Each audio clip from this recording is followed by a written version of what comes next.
Now is the time to tell of the unaccountable, of apparitions by night and phantoms in shadow.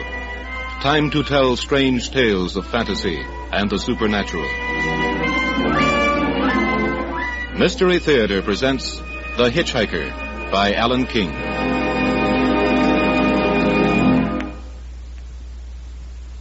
The stretch of road between Bainville and Bowden is about 15 miles. I used to drive over it about once a month. By Alan King.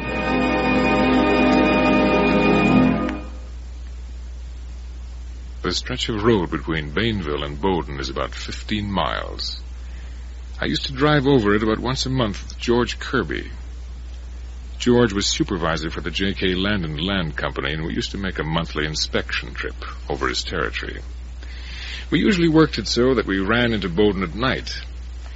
It isn't a big town, but there's a good hotel there, and we could always make it back to our hometown before dark the next day. We would take turns driving. When George was driving, sometimes I'd sit with him. If I was pretty tired, maybe I'd move into the back seat and sleep for a while. This particular night, about 6 months ago, he was driving and I was sitting in the front. It was a poor sort of night. It had been raining, and there were patches of mist that came at you when you least expected them. I'd been telling George about a farmer I'd met. This'll kill you. The guy looks me right in the eye and says, "Boy, you won't sell me one of those things. I invented one myself 10 years ago." Did you see it work? Sure, he showed me. You should have heard the noise. Sounded more like a young threshing machine. You gotta hand it to those farmers. You know, those guys can make anything and fix anything. Well, I remember once in Indiana someplace. George, look out! There's someone in the... Where?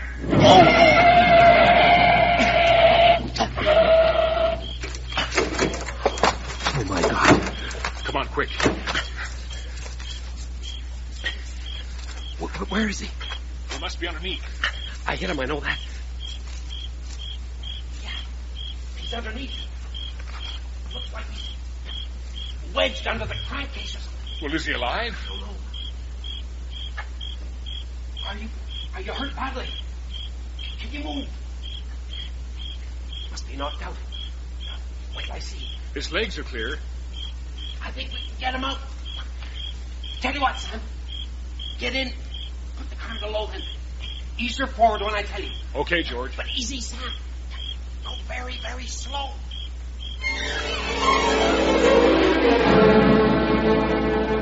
We got him out. I'm not sure if he was alive. His face was all mucked up with gravel and oil. But he was dead when we got to Bowden. We talked to the police. There was an inquest later. George wasn't held. It was an accident. George Kirby and I went about our business.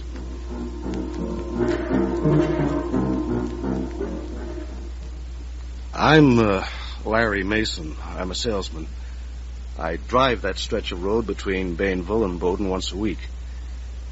In one place you come to a curve where there's a sort of ravine on one side and quite a drop on the other. It's not dangerous. There's a good, strong guardrail, clearly marked. The locals just call it the Gap. This night, a few weeks ago, I was driving alone, just coming to the Gap, when I saw somebody ahead of me at the side of the road. It was a man giving me the thumb. I pulled up and opened the door. Want a lift? Thank you. Come on in.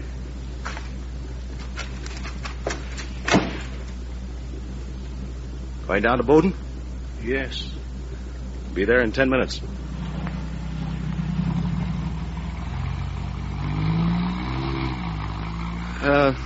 Don't often see anybody around here at night.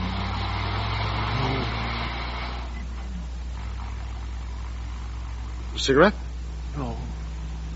Thank you. Think I'll have one. Don't blow that light out. Huh? Hold it there a moment. Well, what's the matter? Why are you looking at me like that? It's all right. You can put it out now. Well, thanks. What is your name? Larry Mason. Why? You're not the man. I'm not what man? I'll know him when I see him. Well, who is this man? What do you want him for? He killed someone. Killed someone? It was here, on this road. He ran him down and killed him. Oh, an accident. They said he wasn't to blame, but he was driving the car. The man was just standing there, hitching a ride, just as I hitched a ride with you. Well, maybe it was foggy or something. A driver should be careful in a mist. Look, suppose you find this guy, what are you going to do? Kill him. Wait a minute, you can't go around killing people like that. They said it wasn't his fault, didn't they? Yes, but I know better. I will find him. I didn't like it. I was sure the guy was batty. Anyway, he didn't say any more then. He seemed to shrink back in his seat, almost as if he wasn't there. I stepped on it. The sooner I got to Bowden, the better I'd like it. And just as we were pulling up, I spoke to him again. Look, about this guy you say you're looking for. Yes. You're not really going to kill him, are you? Yes, I am. But why? Because he killed me. What? I'm the man he ran over in his car and killed.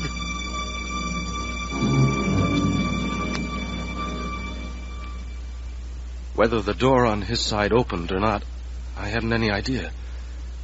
But I do know that suddenly he was gone. I just sat there. I lit a cigarette and kept telling myself the guy hadn't been in the car. He hadn't talked to me. And all the time I knew I didn't know what I knew. I threw the cigarette away and went in for a coffee. Biddy Kirk was behind the counter with the usual grin all over her fat face. Hiya, Larry. Hi, Biddy. Coffee? Yeah. And what else? We got some nice... Hey, what's the matter with you? You look like you want something stronger than coffee. Coffee will do. Nothing to eat. Hey, you sick or something? No, I'm not sick. Okay. Here you are. Here's your coffee. Thanks. Look, are you sure you're okay? You don't look very good. I'm okay. Say, Biddy. Yeah? Do you remember about... Oh, I guess it must have been a few months ago. There was a Hi, Biddy. Chuck. Larry. Hi. How's the coffee tonight, Biddy? Strong enough for you. Swell. Coming up. Anything to eat? I don't know. I'll drink the coffee first. Okay. Here. Well, call me if you want something. Gotta get back in the kitchen and get some sandwiches made. You just drive in from Bainville? Yeah. Why? Oh, I just wondered. What's on your mind? Lose a big order or something? No, I gave a guy a lift down here. So what? So did I. Do it all the time. What's new about that? There's something funny about the guy. I picked him up just the other side of the gap. Gave me the creeps. Wait a minute. What'd this guy look like? Oh, pale sort of hair, dead-looking, grayish sort of face. Yeah? Go on. He talked about an accident. I lit a cigarette and he sort of peered into my face when I struck the match. And then he said, I wasn't the guy he was looking for, or something like that. Where did you drop him? Brought him right into Bowden. Stopped the car and he was gone just like that.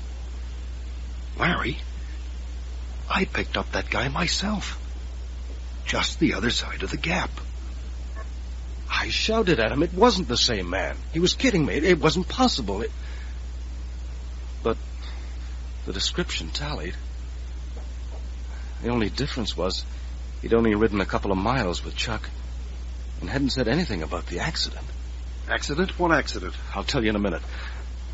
First of all, when I'd brought him into Bowden, how did he get back to the other side of the gap in time for you to pick him up? You were right behind me. He couldn't. Not unless he's got a twin brother. Or unless he's a ghost who likes hitching rides. Yeah. That's about the only explanation. Hey, what is this? You trying to tell me you believe... Just a minute, chum. Biddy? Yeah? Getting hungry out there? Can you come out a minute? Sure. What'll it be? Corned beef on rye? Biddy, I want you to tell me something. Can you remember an accident between here and Bainville? Oh, I can remember plenty of them. Well, yes, I know, but this one... Well, I don't know the name of the man who was driving.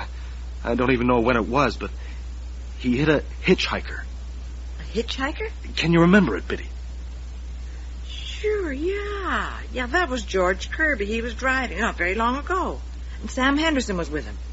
Yeah, they had the inquest up in Bainville. Yeah. It was a misty night, I remember. George said at the inquest he couldn't see very well, and he hit this guy before he even saw him. Who was the guy he hit? Do you know?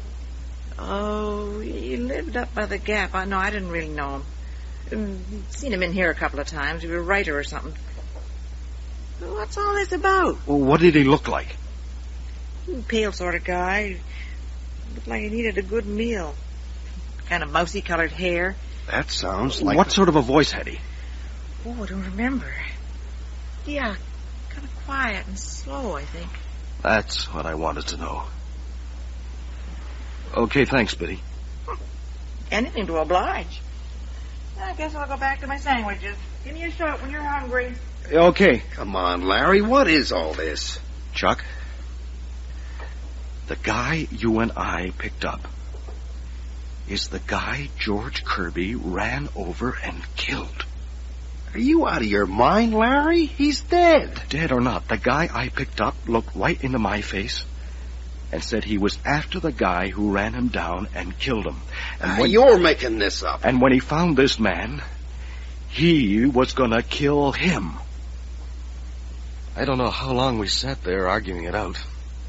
In the end, we didn't know whether we were sane or crazy. We had all the facts. They'd only fit into one pattern. And that pattern was impossible. In the end, we did come to one conclusion. It seems to me, whatever way you look at it, this George Kirby may be in danger. Yeah, but from what? Or from whom? Somebody's threatening him. Or trying to scare him. Somebody pretending to be a ghost. There must be two people pretending to be a ghost. There's one thing certain. The man you picked up tonight can't be the same man I picked up. It's not physically possible. Chuck, I don't believe in ghosts any more than you do. But what happened tonight can't be explained. It can. It must be. Well? Maybe these two men we picked up were twins. Triplets. The third one was the guy who was killed. Well, that's fantastic. Is a ghost any less fantastic? No, but... Well, anyway, we gotta warn this guy, Kirby, that someone's after him. We don't even know him. Oh, we can leave a message with Biddy. Give her a shout. I want something to eat anyway. Well, Biddy, how about a sandwich? Getting hungry now, eh? Yeah. Give me a corned beef and rye and a dill. And another cup of coffee. Now, how about you, Larry? That'll do for me, too, I guess. And, Biddy. Yeah? Will you be seeing this, George Kirby sometime? Don't guess so. He comes in pretty regular. Could you give him a message? Sure. What is it? Well, just tell him that... Well, we found out that somebody's threatening him, see? Threatening him? Who is? Well, we don't quite know. Tell him not to pick up anybody between here and Bainville. I don't get it. It's all right, Biddy. He's in danger. And we don't know him, so the only thing we can do is leave the message with you. Well, I'll tell him. But he'll probably laugh in my face. Well, maybe he will. But tell him anyway, see?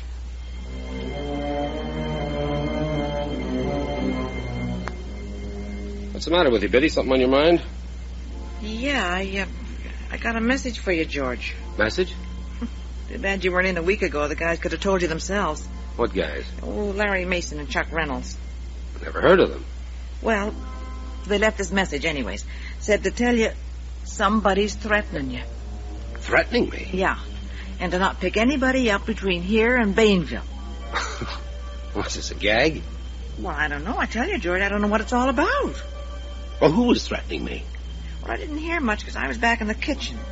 But they did ask me about that accident you had. Asked a lot of questions Well, about it was an accident. They said so at the inquest. Yeah, George, I know that. Nobody's got any right to rake that up and threaten me. Sure, George. It wasn't your fault. We know It wasn't, that. you hear? It wasn't my fault. Who's this Larry Mason and Chuck, whatever his name is anyway? I don't know. Then what right have they got to now, come around? Don't get excited. They wasn't threatening you. They said somebody else was. Yeah? Well, I'll bet they're trying to put a scare into me or something. Well, you can tell them from me. They can keep their trap shut or there'll be trouble.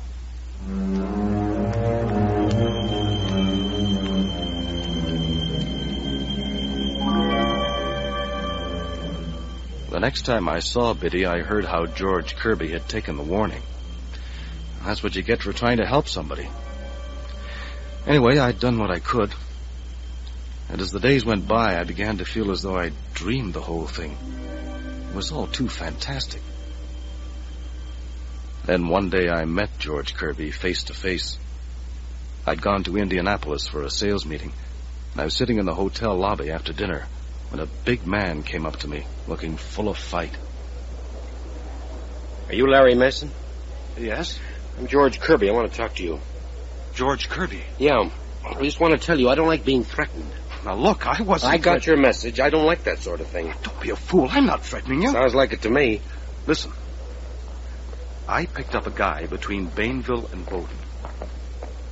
He looked me over carefully, asked my name, and then said I wasn't the guy he was looking for. But then he said he was looking for the man who killed somebody in an accident on that road not long before. Go on. He said when he found that man, he was going to kill him. Is that all? I figured he was a kind of a nut. He tried to make out he was the man who was killed. I'm supposed to believe all this? I don't care whether you believe it or not. But I'll tell you this. That same night, a friend of mine picked up the same man. And we both talked it over and decided the least we could do was to warn you. Thanks. Well, we figured maybe the man you killed had a brother who maybe thought you'd got off easy. David Quinn hasn't any brothers. I found that out. Well, anyway, that's what happened. Now you know about it. You can do what you like.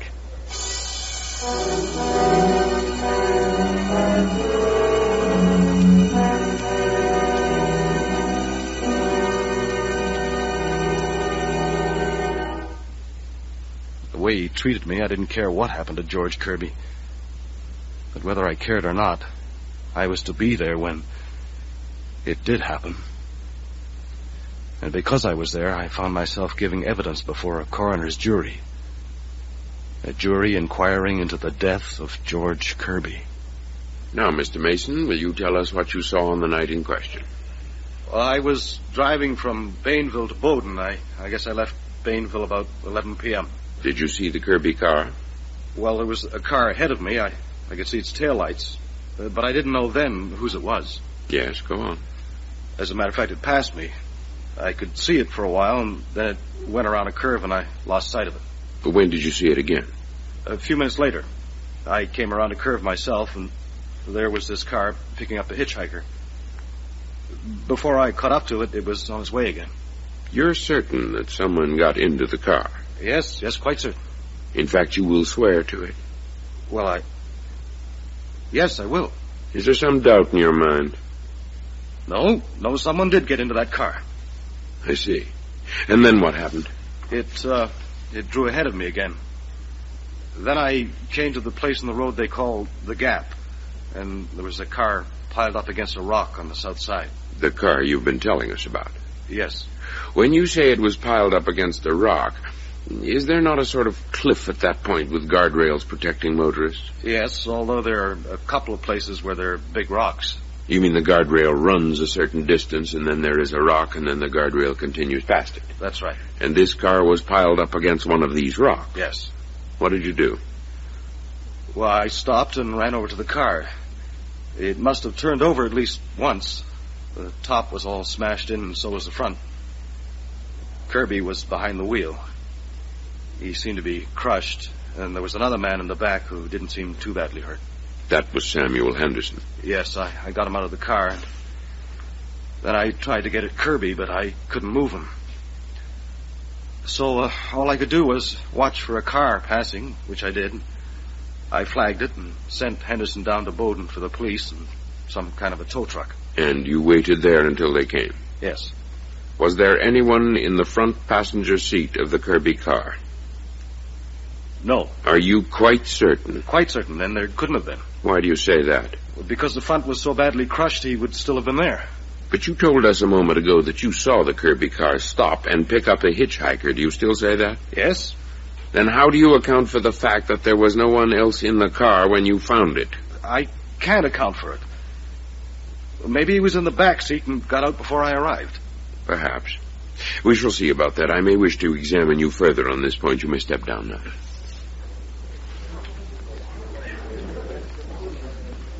Mr. Henderson, you were riding with George Kirby on this trip? Yes, sir. Will you tell us what happened after you left Bainville? Well, I was dozing in the back seat. We take turns driving. I was asleep, I guess, till something woke me up. What was that? The car stopping. I sort of opened my eyes and saw George lean over and open the other front door, and a man got in. No doubt about that. None at all. I didn't see him very clearly. I didn't really want to wake up. I was tired. Did you, in fact, stay awake? More or less. George was talking to this hitchhiker, but the man said almost nothing. That is, until just before the accident. What did he say then? He said, you are George Kirby. And George said, yes. Then the man said, you killed David Quinn. That woke me up. David Quinn was the man Kirby had killed in an accident some months before? That's right, sir. I was startled. George looked at him and said, so what? Then the man said, I have been waiting for you. George started to say something, and then suddenly the man said, look out, there's someone ahead. And he seemed to reach over and grab the wheel. The car swerved, and we crashed. I don't remember much else till Mr. Mason pulled me out. Mr. Henderson, you realize that all you have told us is on oath. I realize that, but it's true, every word of it. Was there any person sitting beside George Kirby in the front seat when you recovered consciousness? No. Yet you insist that there was someone there till the moment of the crash. I do. I have said that on my oath, and it's true. How do you account for the fact that there was no one there afterwards? I can't account for it. I only know that's how it was. Very well. You may step down, but do not leave the court.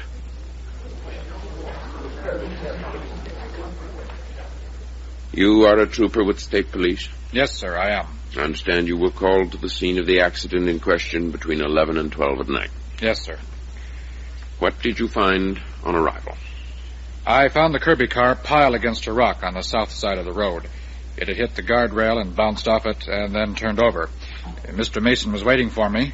I found George Kirby pinned behind the steering wheel, apparently unconscious. I had brought up a truck from the police garage, and we had to use tools to get the door off on the driver's side so we could get Kirby out. How badly was he injured? He was dead when we got him out. What did you do then? I took a statement from Mason, and then I went back and examined the marks of the car on the road. I saw that it had apparently swerved right over to the guardrail. How do you come to that conclusion? By the skid marks.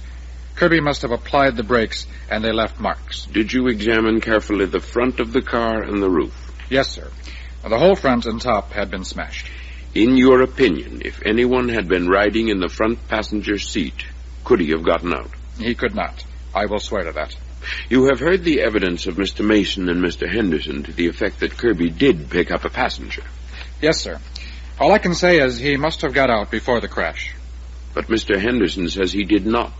I don't know about that, but I will swear that no person was in that front seat at the time of the crash. It couldn't be. They had Henderson and me back on the stand, and they made monkeys out of us. It wasn't so bad for me. The hitchhiker could have got out of that car without my seeing him. But Henderson wouldn't budge an inch from his story. In the end, we both slunk out of the inquest with everyone convinced we both committed perjury. Henderson took me over to the hotel to have a drink in his room. I sure needed it. Who was he, Mason? Who was he? You know, don't you? Yes. Yes, I know, and yet... And yet it couldn't have been. You imagined it. And I imagined I gave him a lift 3 or 4 weeks back. I imagined he said he was going to kill George Kirby. And Chuck Reynolds imagined he gave him a lift, too. I imagined him. And I'll never forget him. Neither will I. Neither will I, because... Oh, don't say it, Henderson. After all, we don't believe in ghosts, do we? I believe in what I see, Mason. Then you didn't see anything. Mind if I help myself? I need it. Now, please go ahead. Thanks.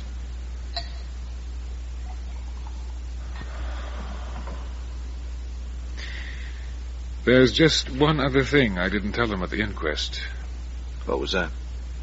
Where the hitchhiker grabbed the wheel and swerved the car. Well? It was precisely at the spot where David Quinn was killed.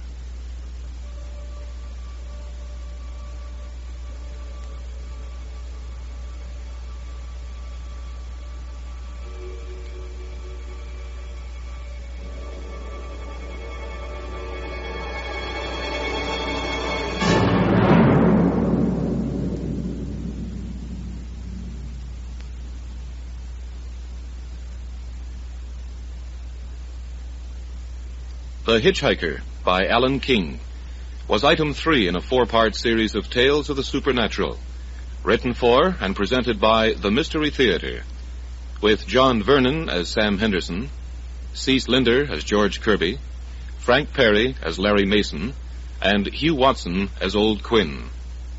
Beth Lockerbie was heard as Biddy, Tom Harvey as Chuck, Jack Creeley as the coroner, and Alan Doremus as the state trooper. Sound effects were by Alex Sheridan. Technical operation by John Skillen. This is Bill Lawrence speaking.